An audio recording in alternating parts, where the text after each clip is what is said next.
So next we go into time management.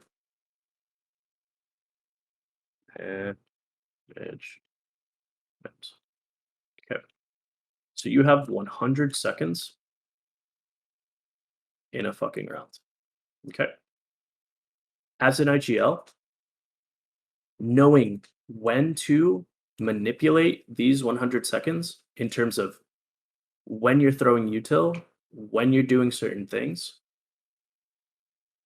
when you're executing whatever, when to hold, when to play fast, when to take aggressive map space, whatever, all comes within these 100 seconds. So as an IGL, you need to play with this as much as you can. Generally speaking, a round breaks down into these simple parameters, right? Into these like four like quadrants I call them, I guess, in terms of these 100 seconds, right? So from 0 to 30 seconds, you have your pre to early round. This is where you call the default, right? And let's say this is more focused on like a round where you're defaulting, if that makes sense. Or you just call the setup. Do you see what I'm saying? And Yeah. people are acting in those first 30 seconds the things that they're going to do, right? The Valoplant utility, you know what I'm saying? Because obviously, Valoplant only goes so far. There's no like mid round in the Valoplant. It's very hard to like, you know what I'm saying? You can do protocols, but not everyone's a rational actor, right? So we have to remember that humans are irrational. So they may have an irrational answer to what you're doing, which doesn't make sense and it's unplannable, right? Like a guy just fucking dry swinging and getting two people with an op because they were lined up. That's not something that you can prep for, if that makes sense. But it is something that can happen. But you want to limit those things as much as possible by having this like early round or pre to early round stuff like either drawn up in Valoplant, which I always recommend because pictures are nice, um, or at least telling your teammates, "Hey, I want you to do this." Like especially in a trial environment where there isn't a playbook, you have to make sure that not micromanage, but you want to make sure that you're giving them the ideas at the beginning of the rounds, right? And be like, okay, let's set up in a 1-3-1. Let's get this mid control, and then KO, can you knife market? Sova, can you dart here, whatever, dart close. Hey, Omen, can you smoke cat? And then we go from there. You know what I'm saying? So that's kind of like the big thing. You want to make sure you're communicating that to your teammate, and that's the pre to early round. From 30 to 60 seconds. From 30 to 60 seconds, it's going to be your mid round. Okay.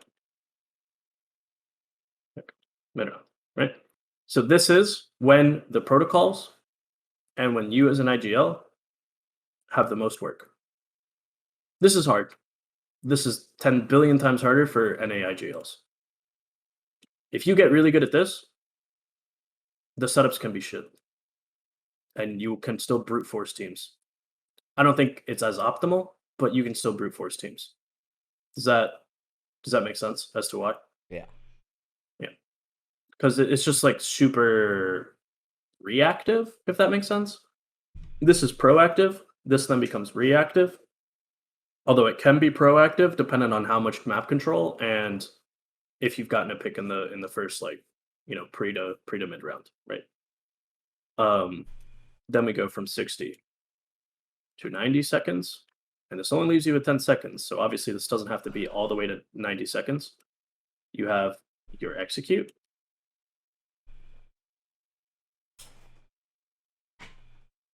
And then from 90 till the bomb goes off, you have your postpone. This is obviously for attack, right? But I find that time management on attack is a lot harder than time management on defense for obvious reasons, because you need to be more proactive on attack. You actually need to do something, if that makes sense. Because if you just sit and spawn, obviously the defending team just wins because of time. Now, this is a normal default round. This is the most cookie cutter way to put it because of why? Because of refreshes. Because of refreshes. Yeah. Because of refreshes. So the pre to early round should be used this utility plus maybe two pieces of utility to gain the space when you're defaulting, right? Exploiting those win conditions and exploiting those map conditions. And then as you move into the mid round, that's when you start seeing how the enemy team is reacting to you doing that. Then you make the decision once these refreshes are back up, right? And you can retake space, right? You don't have to just go into an execute. You can give up space, retake space, give up space, retake it, whatever. You just need to do it within these 100 seconds, right? And based off of these refreshes is usually generally a pretty good way to go, because you can brute force like an execute once you have the KO ult back up, especially after you've like started defaulting and putting a lot of pressure on the map, because they're gonna have to weaken one of the sites. They have to weaken one of the sites. They have to. There's just no. If they don't do that and just reinforce sites, you at that point have so much positional and map advantage that it's super easy to either just split on them, which splits are usually super favorable in this game versus just 5-0 hits, or you just eat their spawn. And then, I mean, imagine people coming from here and coming from here. It causes a lot of chaos, and these people are fucked. You see what I'm saying? So that's why someone has to react to this. Same secondary to that, right? If you establish this mid control and they leave a lurker mid, they don't even have to push your spawn. If they leave a lurker mid, your rotations, what do you think happens to your rotations? They're fucked. Yeah, they're fucked. Because you're gonna have a lurker. The guy's gonna eat you alive, and he can maybe get out, especially if he's a chamber. Especially if he's a chamber, right? And your rotation is now, going to be. It's gonna take more time. They're gonna be in the post plant. It's more time. You have to clear this guy out. Whatever. If it's a chamber, it's even worse, right? Because the guy gets away, so you can't even just re-clear all the way, right? And you now have to be very scared of a lurk back through here. So you're gonna have to clear all this out, which I generally recommend clearing this out anyway, but that's a story for another day. Or you could just go back all the way and just play the post plan back safe for this team, right? So that's why this is super important and how to think about it, right? This is the most basic, the most one head round, not one head because you're doing a default or whatever, but this is just the most basic way to think about it, right? In terms of refreshes, that type of stuff. And if you don't know as an IGL, ask. If you feel like the timings as you get better and as you look more and work off of work as an IGL, you'll get these timings down a lot more, right? Because you'll start getting how I don't know if you have this, but I have this, so you probably have this. You know how you kind of feel when smokes are gonna go down? Yeah. You feel it. You don't count in your head, okay, it's been 17.3 seconds or whatever the fuck brimstone smoke is about to go down, right? You just you kind of instinctively know. You also kind of instinctively know how much time, if I'm not watching B main or whatever, if they just slow walk in 5 seconds, they could have a timing right here or something like that, right? So you have to re-clear it, whatever. So that's the same thing with this util, and the more that you think about it and the more that you ask your teammates when stuff is up to get that information and to help you with the mid round, right, the better of an IGL you're going to be. Does that make sense? Yeah, it does.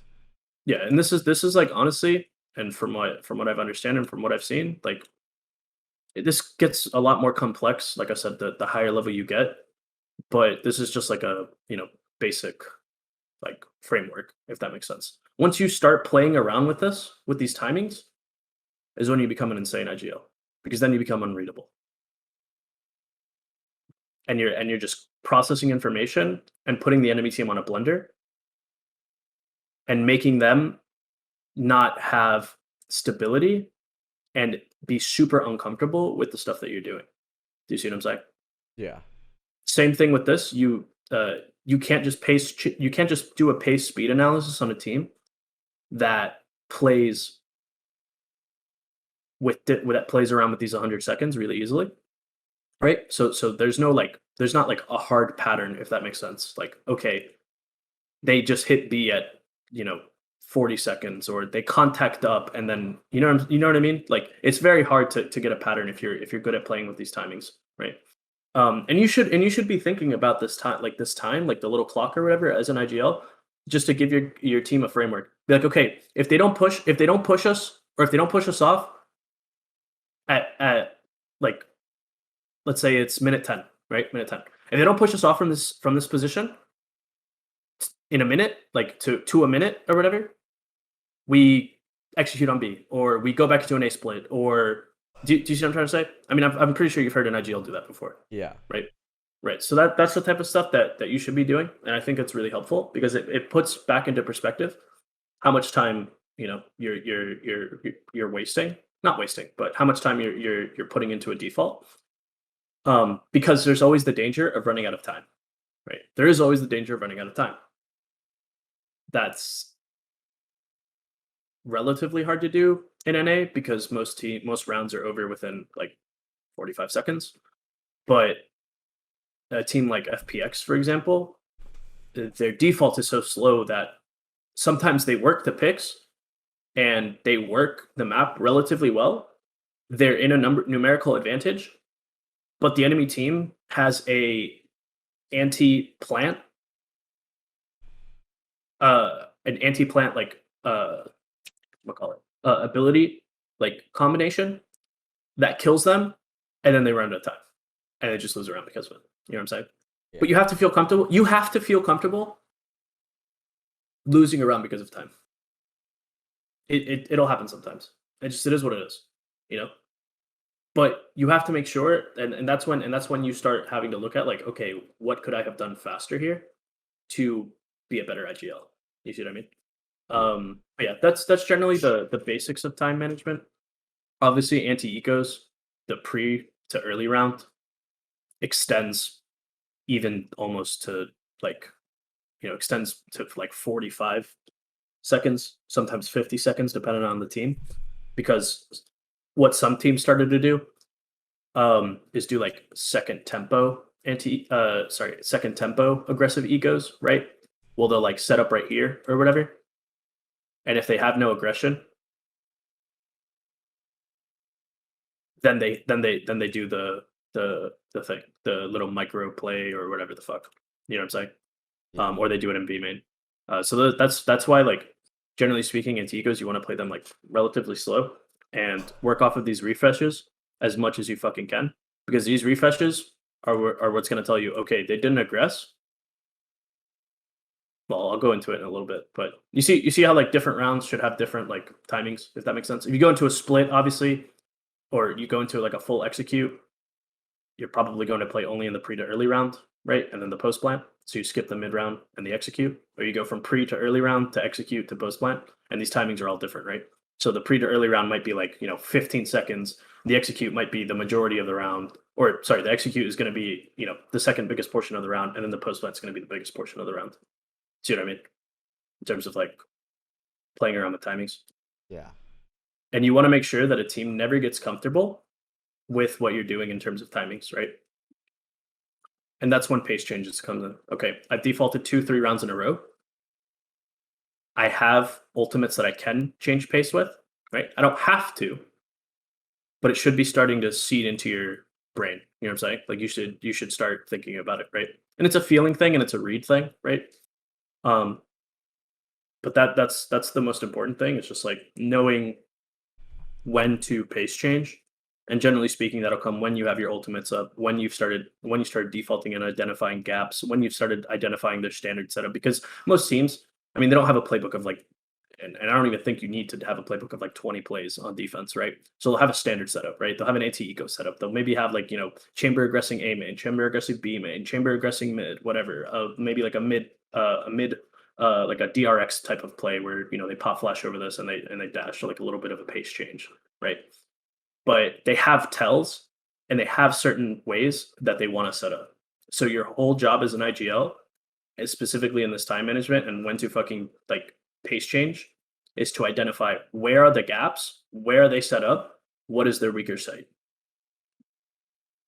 And sometimes it can literally come down to, and I don't do this in scrims, but I've done it in tournaments, is which guy is 1 in 10. Which guy is 1 in 9? Which guy is 0 in 5? And you hit their site. because that is a weak site. You see what I'm saying? If their standard setup, right, has a guy that's like, I don't know, their Omen player is on A, or I don't know, fuck the Omen player. Let's say their Jet player is on A and he's having a fucking horrible day. Identify that's a weakness and a potential gap. Not a gap in spacing, but a gap in ability. And then you just take off of that. Does that make sense? And I mean, it's not very common that a Jet player would be that, but I just use it as an example. See what I mean? Yeah.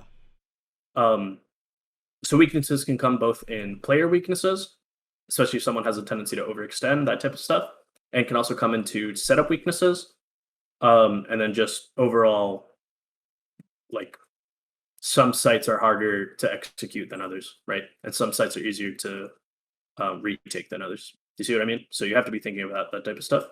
That kind of goes back to, win conditions, but I'm just talking about in terms of when to pace change. Does that make sense? Yes. Okay, sick.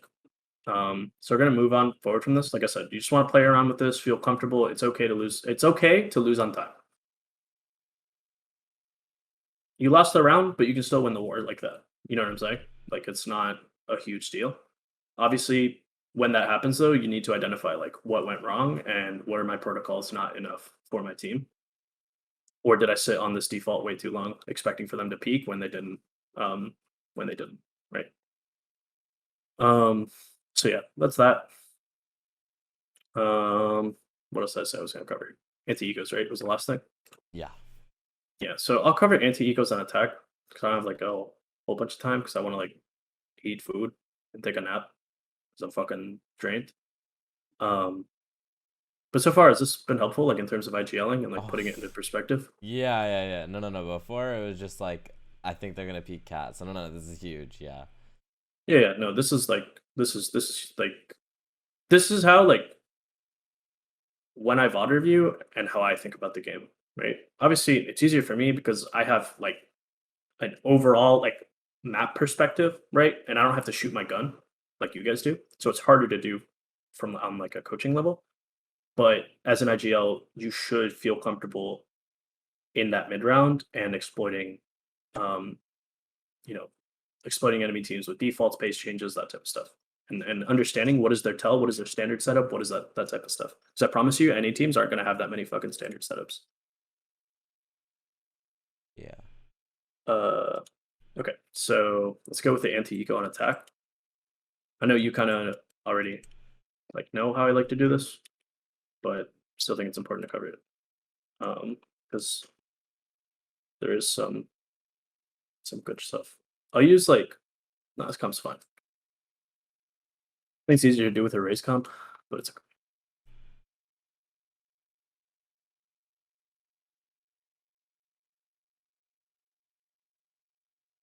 Use the turret here. So you can just use an alarm bot.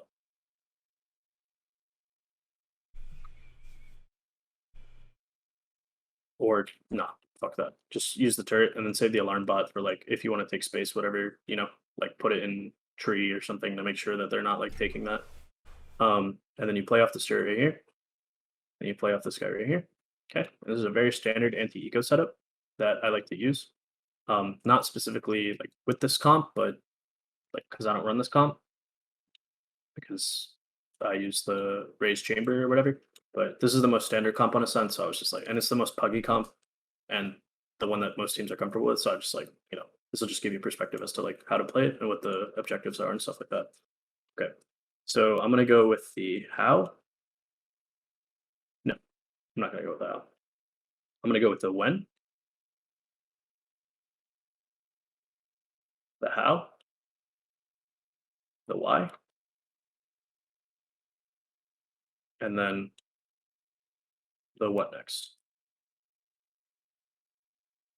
Okay.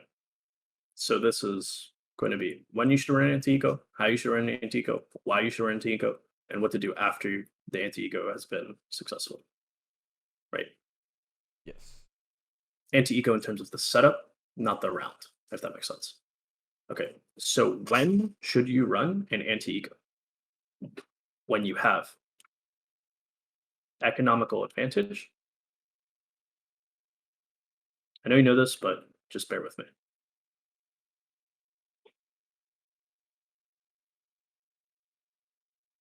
Over the enemy team, right? How to do it? It's generally passive default.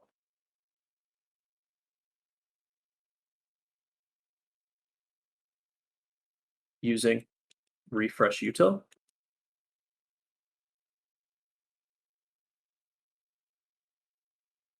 to get early info and to see where they're aggressing, if they're aggressing. And obviously this guy's, he can start up here, but he's just going to knife and then run the fuck back to play the counter flash and to support this jet if need be. And then jet just jump spots this, right? And this turret is just, are they pushing this? Are they pushing this? Are they doing a DRX or whatever? See what I mean? Yeah. So make it easier. The why, and this is kind of big, right? So the reason why you run an anti-ego setup is that you don't run into enemy teams' trap plays, or not trap plays. You don't run into enemy teams' set plays, set pieces, or some people call it like micros. And a lot of people call it micros. So you don't run into, don't actually run into those set pieces, right? With whatever I think this shit was like called, like I don't remember the actual name for it, but I always called it as a strat like Kentucky Fuckhouse, where it was like the Omen would blind and like the Jet would dash, and you would have like a fucking like flash come over, that type of stuff. You know what I'm saying? And then someone would be coming back to try and trade her, so that you would try to catch all these people off guard, right? So those are those set plays that you don't want to fall prey to, and that's what most teams in NA and most teams in LATAM do. And that's why it's so important to run them, because most of the time you will just have a huge fucking opening in the round within the first 10 seconds because they're going to run their fucking shit. But you're going to be playing so passive that now the util's going to hit you. You're going to have someone playing anti-flash, and then the guy's going to swing here and then get fucked by the anti-flash guy because no one's getting caught off guard, right? Yeah. So that's kind of the reasoning for it.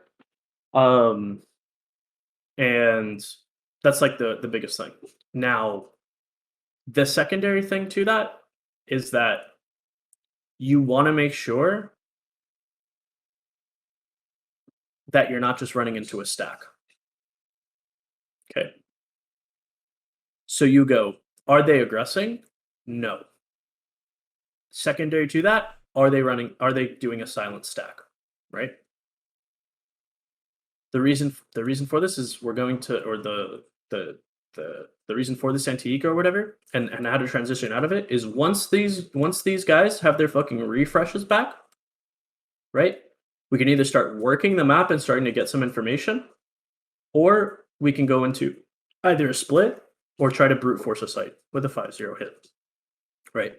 And if a team has a stack, you will identify it using dart, knife, drone, that type of stuff, right? So we don't just go into a straight execute. They actually accidentally, or they have a fucking silent stack here, and now our jet gets caught out. They molly right here, jet's dead, and now they have a rifle completely free, and we got nothing out of it. And it's harder to reset out of that, right? Because they're going to get advanced positioning and all that stuff, right? Does that make sense? Yeah. As to why like you don't want to just run it the fuck down, and why like this like 1-4 like protocol thing that like NA teams have is like a fucking throw. Yeah. Like this is how like some NA teams run anti-ego, which like, well, like this Omen blind gets 4 people. Like have fun. So yeah, so that's kind of the why and the how.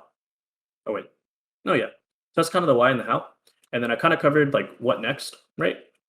But we have to also identify, and as an IGL, it goes a step further in identifying how an enemy team is playing their eco setups. Are they generally aggressing? Have they aggressed 40 times and failed every time, right? And now it's completely silent, right? So that should trigger in your mind like something's different, right? Something's different. They're having to stack. You see what I'm saying? So that's the biggest thing. I have a dart barking, so I'm sorry if my dog starts barking. But yeah, that's kind of like the what next, right? Um, and you have to identify and see how an enemy team plays an eco, right? So that you can anti-eco correctly. And then you also have to think about as an IGL how an enemy team plays their anti-ecos so you can eco correctly. Does that make sense? Because if an enemy team is doing this 1-4 setup, I'm gonna go for the aggressive play because I know they're gonna get caught by it. Do you see what I mean? Yeah. But if I know but if I know they play generally super passive, right? And you can identify that like from the get-go, from even the second round. If you lose pistol, right? Second round, you're gonna be on pistols again, whatever, if you don't do the stinger force. If an enemy team is playing super, like if you're on defense or whatever, and the enemy team, you know that they're playing super slow, super passive, whatever, then you want to generally silence stack and then try to mask your silence stack with different factors. For example, you only have one person on B, and then you have the chamber, which normally is the strongholder on the other side, and the stack would be here. But you mask the silence stack by having him take an aggressive peek, TPing off. They think it's okay, and then you actually have five. You actually have 4 people here.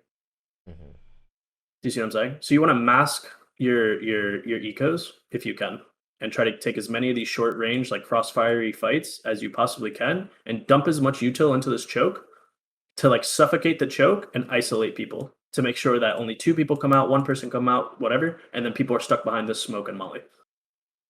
See what I mean? Yeah. So that's how you want to play ecos on defense. On attack, you can do a couple different things. You can play fast eco. You can default for orbs to push like your overall macro. That type of stuff, right? So like different things can be done. But yeah, that's pretty much it. Like how to that's like the crash course on like IGLing and like how to think about the game in terms of like defaulting with objectives, time management, running anti-ecos, kind of covered ecos. Do you have any questions so far? Or that's pretty much it. Like, let me know if you have any questions or if anything was confusing or so it's obviously going to be harder to like put into practice than like actually do, right? Yeah. But this should give you like the basics, right? And then you always want to make sure that you're OODA looping, right? Mm-hmm. So you want to observe, orient, decide, and act. And this comes from not only a round for round, but then it also comes into a general game plan. And you want to observe like tendencies in the enemy team and tendencies in the util that they throw to signify different things. Does that make sense? Like, Yes. let's say they never prowler B main, which how frequently is the team going to do that? But it's just an example. Let's say they never prowler B main, right? But then on 4th round, where they actually could have up money, they prowler it. That should start red flags in your mind, red flags in your mind, red flags in your mind. We need to push this guy off. We need to make him more comfortable. We need to take that space back, right? Because then at that point, we're playing on 2/3 of the map. Does that make sense? Yeah. Yeah. So that's always super important. And I can like this is its own like video topic or whatever. But yeah, you want to make sure that you're always observing and trying to identify like tells. The tell, I always call it the tell. Like what is the piece of util that's saying that they're doing a specific thing, right? And that goes for both defense and offense. Orient, so like identify where they are, right? Getting the information of what is happening, where they are, and where you are, right? And then deciding based off of that what you're going to do about it, and then actually doing that plan. Okay. Too many IGLs in NA die here or they die here because the decision making is either really poor or they can observe and orient, which is fine, and their team is good enough to decide off that. But they're more of an idea guy. They're not a decider, and they don't get people to act. Does that make sense? Yeah. And I'm sure you've seen IGLs like that, where they can say like, "Oh, they're doing this. They're doing this," but then it's like, okay, well, what do you want us to do about it, right? or my ever favorite. Okay, what do you guys want to do, or what do you guys think we should do, or whatever the fuck. You know what I'm saying? Which is fine if you run out of ideas. Like it's gonna happen, right? But then at that point, you should be asking questions, not what does the team want to do. It's orientation questions, observation questions, right? So that you can then decide and then act. Does that make sense? Yeah. It's not enough to be an idea guy. Being a leader, right? Being a confident speaker, all that stuff does not make you an IGL. It'll help a fuck ton. It'll help because I'd rather have 5 people making the stupid play than 2 people making the right play and 3 people not believing in the call, right? Yeah.